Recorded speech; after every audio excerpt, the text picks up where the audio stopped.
Hi, welcome back to Renee Ruth Real Estate. Welcome. Hope everyone's doing well. Yeah. Renee, how are you? And you. Excellent. I know. Excellent. I'm so excited about our fun fact. He wants to skip right to the fun facts. And I said, no, you gotta wait. Because it's like half the excitement. We get to the end to find the fun facts. So get excited, folks. Especially it's coming. when they make him snort. Oh, this one won't make me snort, but this one is, I'm really He's already impressed by decided it. he's not gonna snort. I'm really just impressed. Okay. Impressed by it. Impressed. So anyway, Yeah. Today, did you know that real estate is not a 9 to 5? I feel like we have to keep saying this until people understand. It is not a 9 to 5. We were just talking about how Elvis Presley had to perform like 2 nights a week every week for like 7 years. Right. And I was chuckling because I said, like, we're exhausted because we just work 24/7. We're like, oh, we could just be like Elvis and work Oh, wait, we do. We do. Real estate is not a 9 to 5. It is not. No. Not a 9 to 5. And even if I've had agents try to do that. Yeah. I've even had agents try to take a day off. Like I had a client that called me to show a property to them because their agent didn't work on Sunday. Wow. I said, well, you better get a new agent or go ahead and call them and let them know you can't wait till tomorrow. Right. And that was the market where you couldn't wait till tomorrow. She really did need to go, and this agent's taking Sunday off. And I was like, do they want their job? It doesn't work like that. Yeah. No, it does not. You have to like working. You do. Or helping. Or it's got to be something. Yeah, something that gets you out that That door. keeps you going every day. Yeah. And if it's a 9 to 5, then you don't need to be in real that's estate. wrong. Yeah, If Like, that's not gonna work for you. You want to go home and unplug or unwind or detach, not the job. I think, so for me, I think working at Liberty prepared me for this because when I was a professor, but I was adjunct, so we were not given the benefit perks of salaried, we were paid per class. Right. And that pay came every 8 weeks. So I had to learn how to live 8 weeks at a time, like with bills. And so I got used to not a steady paycheck. I got very figuring out another way. So when real estate came around, I'm like, oh wait, I can close multiple times a month and get paid multiple times. I'm like, this is amazing. I was only getting paid every 8 weeks. And I was getting peanuts. But then also because when I started, we had just moved into that online platform and our deliverables were on 24-hour clocks. So it wasn't again, that teaching, I go and teach class and finish my class and I go home and have dinner here with my friends. And, that was gone because people are emailing you whenever. They're so we weren't required to reply immediately. We just, if an email came in, we had to respond within 24 hours. So I got very used to making my free time when I could, and then it became a different, it's cool, I can have the afternoon off. I'm not I'd rather go do this afternoon and handle that tonight. You know what I mean? Not that clock in, clock out mentality. No, that's interesting because I was actually going to ask you how it worked for you in terms of making that transition. I read your mind. You did. I was already there. I was already there. I was making no money. Well, that's not true, but if you know anything about adjunct professorship, teachers are not paid. I agree with that. Yeah. So, and at the time I was collecting degrees, so I felt like there was the trade of not paying for these college degrees and, working my little peanut job and getting all these degrees for nothing. But I will say, my ability to research and all that comes from all those years of paper writing. I don't see a problem. I go digging to find the answer. Because that's what academics taught us. You have to keep researching until you get the conclusion you're looking for. Whether you like it or not, you keep going. Right. And then once you find the answer, if it's yes or it's no, that's what it is. So, yeah. So coming to real estate, there's so many things that I did in those years that applied and have made me tenacious, kind of in real estate. We're tenacious. What we're hitting on, we're not going to hit on all the points because we've talked about. Oh my gosh, he's got paragraphs. Because some of these have been hit in previous episodes, so we don't really. You should have listened to all the previous episodes because they're fun. Yeah. But it was a top 10 list of things that you don't learn in school for real estate. But again, some of these we've hit, so we're not gonna go through all of them. Right. But the one that I was referring to for you was saying to have savings that can tide you over in lean times. Yeah. So how long were you teaching before you gave that up entirely, just to begin? No, that's a fair question, because I tell everyone you have to jump in both feet full throttle if you really want to make this work. Yeah. I didn't do that right away. Because I came from a predictable paycheck. It was very scary to think about having an unpredictable paycheck. Right. And seeing that as a negative, not a positive. Right. Like when it's unpredictable, it's limitless.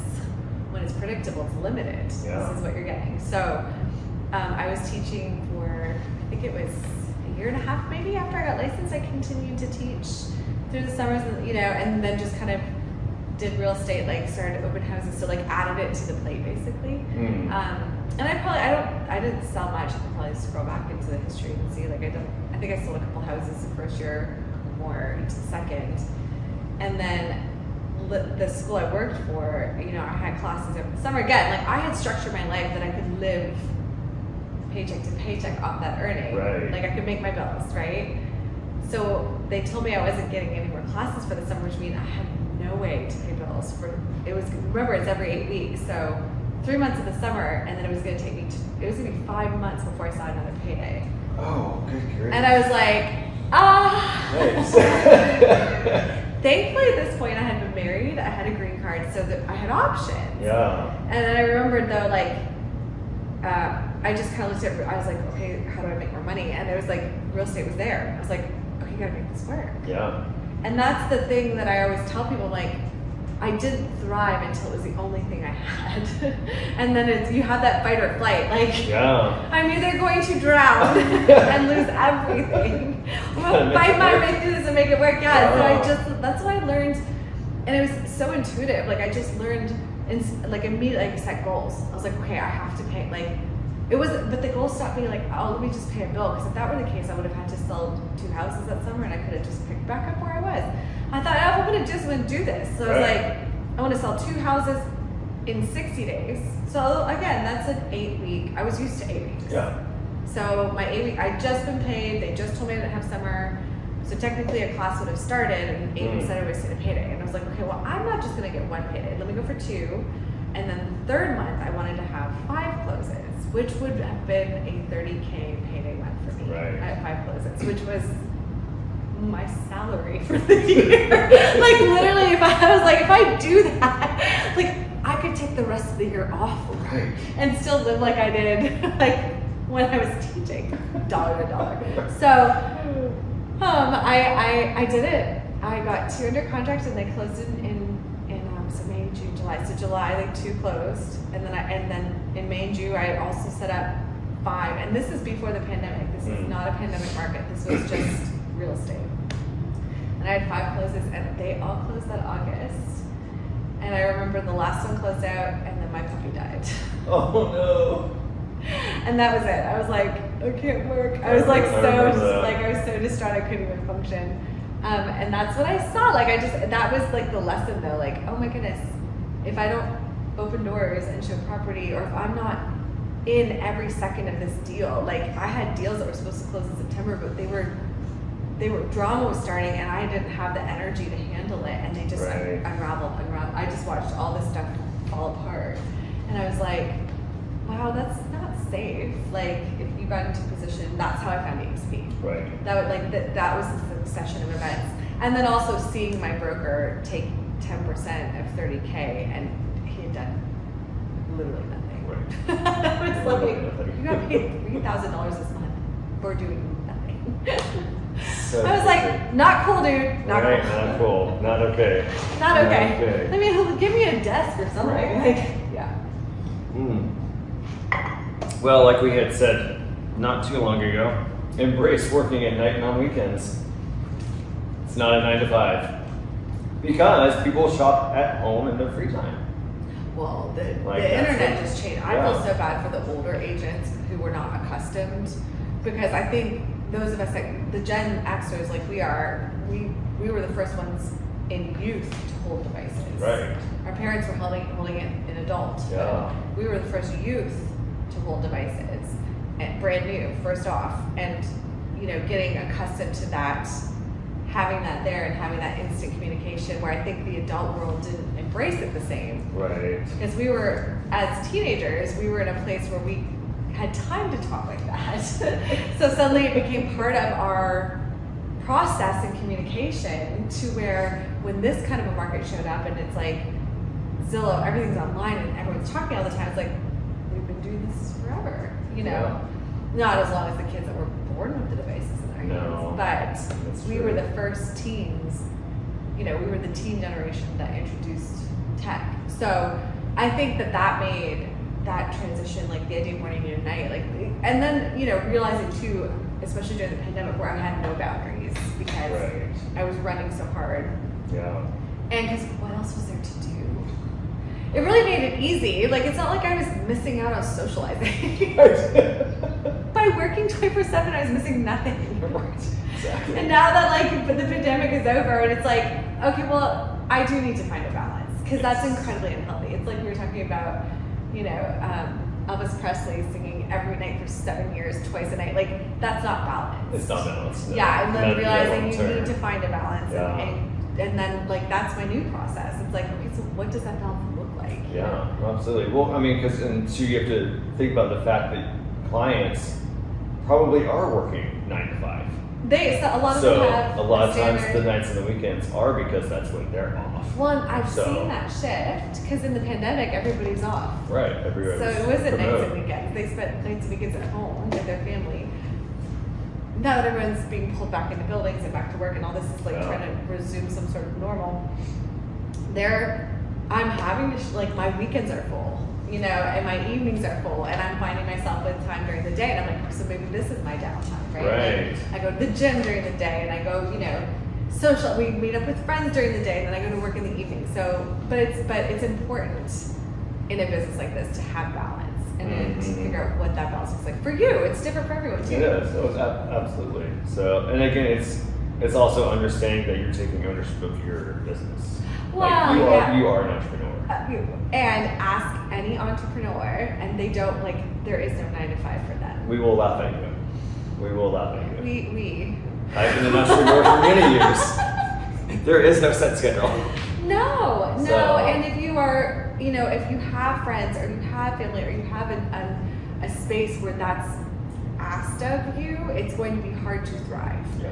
Because you have to be able to create that space. Like, I've had to coach, you know, parents with kids who want to be entrepreneurs and be like, okay, like, the Brady Bunch has to leave your thinking. There isn't this necessarily family dinner option. You know, maybe it's breakfast. Like, so create, like, it's important that the family have that, but you may have to make that look different. Right. To make that work. Like, you all get up 30 minutes earlier and have breakfast together, or, you know what I'm saying? Like, or it's a once a week thing. Like, every weekend you choose to carve out this time. Right. And it becomes more of a dedicated. It's not this and 4 hours a night with, like, let's be real, most kids don't want their parents the whole time. Like, you don't need to be there with them for 4 hours. Like, No. they want autonomy, they need to have autonomy, learn autonomy. I mean, it's different when they're little. But yeah, like, creating, like, just getting people to stop thinking about their world and how they do their day to day as this very methodical, calculated, I have to be home at 5. You can't, that does not work. It does not work.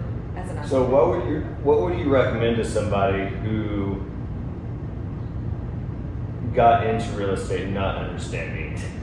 Because again, going back to the one before, if we can back up for a second, I you mean, know, like where they were jump saying over like having savings to help get through. If somebody Yeah. hops into real estate thinking that's just, you know, gonna be so simple, but it may take them months to get their first house under contract, and then it's gonna be however many, if it's a 60-day close, that's another 2 months after that. If they weren't set up and ready, if they didn't understand that, because you're not told that in school, if they're not understanding that and they don't have anything to live on, That's the like, part where do you balance having another job? yeah, then you have to do, look, we've said this 62,000 times. Like, you have dreams and goals, but you have to do what you have to do today to keep your bills paid, to plan for tomorrow. So, like, finding freelance work or work where you can, other freelance work, like, you know, you paint, Right. like finding things that are not going to require you to be somewhere for 8 hours. because it's a lot more challenging. However, now that the market shifts back to nights and weekends, you could have a day job. Right. You know, a 5-hour, 6-hour, 8-hour day job where you use your lunch breaks to show up. Because we can, when you're first starting, you can be like, yeah, let's go. Like, you can organize times to see. Hey, I get done at, you don't have to tell them you have another job, but like, hey, can you meet at 6 tonight? Right. Can you meet at 12? You don't have to give them your life. It's not their business. Like, you're there, like, here's when we can go today. Which one works for you? Noon or, and that's what Fred's been doing, to kind of build yourself to a place where you can get yourself out. I think the big thing is just, you have to have a goal that you can believe and have an exit strategy and be working towards that. If you're just hoping this happens every single day, like, it's kind of like I said, I made the analogy the other day, it's kind of like walking to the woods without a flashlight thinking you're going to find your way out. like in the dead of night. Like that's what I'm trying to do any entrepreneurial business without a plan, without any kind of support. Are you aligning yourself with successful people in the industry who can keep you accountable, who can give you ideas, who can support you? What are you doing as an entrepreneur to move yourself into the next step? Anyone that's wildly successful is going to tell you they did not do that alone. No. Like there was mentors, there was, and you have to have that kind of you have to create that. You don't walk into real estate and they go, well, actually EXP does do this, but like, you don't usually get like, here's your mentor, here's your coach, like, they kind of go, here's your license, good luck. Good luck. Oh, go find your brokerage. No, we don't help with that. No. We just gave you the license. Go figure that out. It's like, I remember I was like, so who's going to hire me? What do I do now? So I have a license. Now what do I do with it? I have 30 days to do something with it. I was like, I have to convince someone to take me in 30 days. Yeah, so I mean, you just have to be okay with the fact you're going to have to hustle pretty hard in the beginning. It's never stopped. Like, so that's the thing. Like, I think it's... Well, I mean, to get out of your job.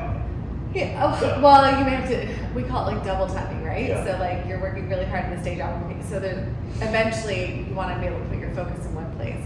I've double timed something always, because I've always had music. Right. So there's always like, I'm always kind of running two things at the same time anyway. So, and I enjoy it. Like, I think I'd be bored to tears if I was just kind of moseying about. So yeah, it's fun. Like it's fun to me. Yeah. And that's the other thing. Like, if you don't wake up and it's not fun, if it's arduous, like that may be, the universe telling you, this isn't for you. Yeah. No, absolutely.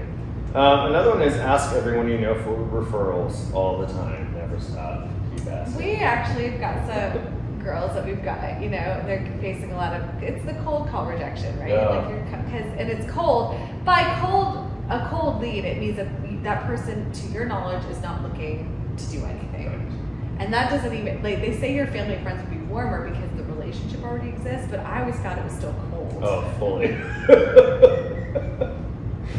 Because it's almost worse, because like you're now putting this rift into the friendship by asking for like. Oh, I just hate it. I just didn't do it. Like, No. I didn't reach out to my friends. I let them know. I was like, Yeah, I'm major now, yeah. and I had a couple that actually, I had a friend literally look me in the eye and say, I won't use you. Don't hire friends. It gets complicated. Don't take it personally. She was from the north. So, but that's what I mean. Like, it's this thing that you just have to kind of like not be afraid to hear no a whole bunch, because it takes like 100 no's to get to your one yes. And I was even just telling them I coach in Dubai, I've been coaching in Australia, and I say the same thing. Every no is leading you to that yes. And you don't know the person on your list who has been thinking about selling or thinking about switching brokerages or like, you don't know, and like all of a sudden you come in out of nowhere and you're like, I was just thinking about this. Like, you don't know where that is. No. And you can't know where it is until you ask. You have to ask. You have to ask. Always ask. Keep asking. Refer. Refer. Because I mean, that's the thing. Once it kind of gets started, it just kind of snowballs. No, snowballs. So, I mean, you get referrals all the time because you've been doing it for so long. People keep coming. So. Yeah, I heard about you from blah, blah, blah. I heard about you from blah, blah, blah. Yeah, and that's the other reason you want to do a good job. Right. Or otherwise, you're basically burning every bridge behind you when you're done. Fires everywhere. Fires. We don't want those. Don't need that. No. We don't want those. No. I mean, one, well, hit this because I swear I feel like we have to hit it every single week just to get it in their heads. Take advantage of open houses for lead generation. Oh my gosh, I'm talking to this girl in Dubai. She's like, well, I don't know if I can leave this company. You know, they give me client lists to call. I said, client list? I said, so who are these people? Oh, I mean, it's just a list of names. I'm like, oh, so like a phone book. Right. Do you have phone books in Dubai? Do you still have phone books? I think it's called the White Pages now. Yes. I was like, so you could get any list of names and start calling. And she was like, I mean, I guess. And then keep them. Right. The company doesn't know that list. It's your list. Right. So oh, and also like, list. by the time you do meet somebody, I said to her, I'm like, so when you meet someone, does the broker come with you? Well, no. I'm like, so do they even know who they're? Well, no. So the broker's taking 50% of all that effort you made because they gave you a list. She was like, I just want to be clear. Just want to understand. Just want to understand, yeah. And I'm like, and it's just funny how we only know what we know within the world that we've been in until somebody starts to tell us. Like I was telling you, like I had friends that came from another country and they moved and uprooted their entire life, brought all this stuff over, and I watched them live, and I was like, I didn't know living was like that until I saw someone live like that, and I was like, wow, you can live like that? Of course you can. Just wasn't a world I'd ever known. Yeah. So suddenly I'm like, wow, I like that about their world. I like that about that. So suddenly I started to see all the things I liked in people's lives, and I was like, I want to integrate those things into mine. And so the business is no different. Like that's why they say go be around people who are wildly successful, and you're going to watch what they do day in day out. And you're going to see like, oh, I like how they do this. Oh, I don't want to do that. That's why I told this girl, I was like, I'm never going to cold call. Like never. Like I might hire someone to. I have hired someone to. I will hire someone to, but I'm never going to do that. And she just looked at me. She's like, well, then how do you get your leads? And I'm like, for real? Are you in real estate?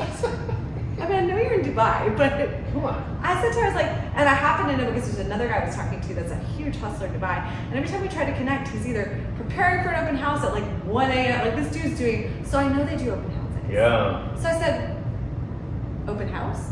Oh, well, and I'm like, why? Oh, I said to him like, you would rather sit in a booth and call strangers than to just go get a listing and go sit there and meet people that I'm like, that's like an almost warm to hot market, open houses. Right. If they're coming out, like, and that's the thing, I said, I dated a guy a while back and he always used to say, work smarter, not harder. Like, again, it's like relationships are like that too. Right. Like, you're like, yeah, I never want that again, but I'm gonna take that because that was, and he always said that. And he also said safety last. And I was like, I'm not taking that. Safety is not last, safety's first. I think he might have said safety second. And I was like, no, it's first.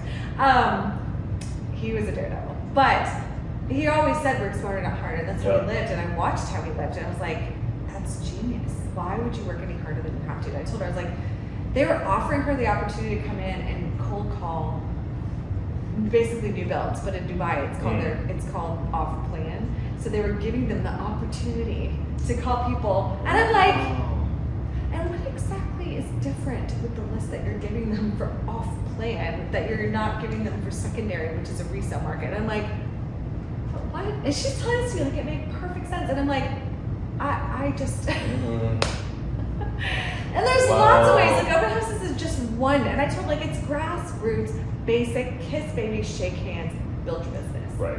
That's where you thrive. That's where your business is sustainable. That's where you have a skill set that you could take. And I've said this to you before. If this crumbled apart, I know how to do it again tomorrow. Right. Which is why I know really, really wealthy people that have said they don't want to do business with someone who hasn't been bankrupt once.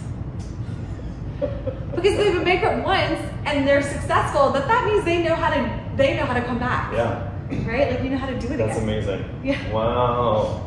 Well, the last one we're going to say is always follow up. I'm curious what you say about this one. Right in my mouth. What do you want me to say? No, because they said that you should follow up with your client at least 2 days after you show them a property.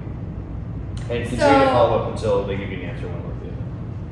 I'm a little different. And we've spoken about this before. Like we have retail background. Right. So like my mom raised me to treat others the way you want to be treated, right? So in my mind, like if I'm not responding to you, I'm not interested. And I don't want to actually say to you, I'm not interested because I don't want to hurt your feelings. Sure. Because we wrestle with that too. So instead, I just disappear. So because I operate from that place, that's how I think other people are. And I know it's not true, but that's just how I treat other people. I'm like, if they don't respond back, they're not interested. They're not interested. And I'm not going to make them uncomfortable. And just say they don't want it. Hello? I don't want it, Renee. Hello? Hello? So instead, and that's the thing too, is I think I learned to live in a place where there's enough for everyone. And so I don't get that lead and it's like, that's mine. Like I don't think that. I think I get a lead or I get a person or I hear about somebody and I'm like, that's an opportunity. And then we have, we meet, we have a conversation. If I don't hear from them again, I don't get upset. On to the next. Because I think so that follow-up game that they're referring to, there is money there. There is. But the way that you remember that work smarter, not harder. The hard work you have to do to get to that person, to get them to use you, I would rather move on to 5 others and get one that's going to go like this. Right. And that's how I've done my business. And it may be why I've moved as quickly as I have. I don't know. But I don't want to work that hard, and I don't want to push anyone ever. That's why retail I sucked. Because remember they would give you they had to give your name at the front counter. You maybe get like a tally or whatever. My name was never said. Because I was going to be like, hey, welcome to the store. Do you need help? No, okay. Never go back. They'd have to come to. Hey, they come to me and I'm like, oh, can I help you? What do you need? Failed. Just failed. So yeah. Okay. I like it. Well, I mean, again, we'll just close it up by saying that being that you are an entrepreneur, you have to be in a place of holding yourself accountable. Yourself. No one else is going to. No one else is going to. No one's calling. No one's going to hold your hand. Like you can get a coach, which would be great. Even if you have a But coach, they're still not they gonna are hold not with you 24/7. No. There's literally no one that you could pay enough money to follow you around and make sure you do what you need to do. So you've got, that's where entrepreneur, there's got to be a definition that includes the idea that you are self-motivated. Yep, taking ownership of what you do. Yeah, and do it yourself. Yep. So, there we go. That's good. Thanks for that. Yeah. Okay. Are you ready? Bye. I'm super excited. He's not going to start. So I'm not going to start. Super, super excited. Okay. No, but do you know the story of the one red paperclip? No. Do you know this? It's like the pickle on the Christmas tree. Right, do you guys know the story? One red paperclip. Wait, it's Grandpa, tell us the story. So in 2005, there was a man who started with one red paperclip and traded for bigger and better things until he got a house. What? He did it in 14 trades. What? Are you ready for this? I'm so Who's excited. this guy? He's from Canada. Of course he is. You're so excited. A Canadian blogger, Kyle McDonald. Kyle? Kyle. Oh, man. Kyle McDonald traded his way from a single red paperclip to a house in a series of 14 online trades over the course of a year. Online trades. Ready? Okay. So Who's taking a red paperclip? right, so these are his 14 trades. I'm ready. All right. So he traded his red paperclip for a fish-shaped pen. Ready pen. He then traded the pen for a hand-sculpted doorknob. Okay. He then traded that doorknob for a Coleman camp stove with fuel. These are from all over. So like the one was like in Vancouver, then he traded the doorknob in Seattle, Washington. Searching these online sites. Yeah. Okay. And then the other one, then he traveled to Massachusetts and he traded for the camp stove. Okay. Then he went to California and he traded the camp stove for a Honda generator. Okay. Then he got very creative. I'm very impressed. He then traded the generator for an instant party, which included an empty keg, an IOU for filling the keg with a beer, and a neon Budweiser sign. That doesn't seem like a fair trade. Right, I know. But then he traded the instant party to a Quebec comedian and radio personality for a snowmobile. That's a good Canadian That was a good trade. So, and then he traded this snowmobile for a 2-person trip to British Columbia. What? Then he traded, this is where it got clever, because then he traded the second spot for that trip for a box truck. That was a big trade. He then traded the box truck for a... But he kept one of the spots? Yeah, kept one of the spots, traded the other spot. So he's still able to go. Okay.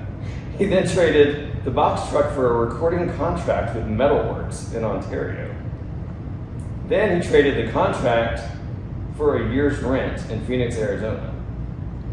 I mean, this was crazy.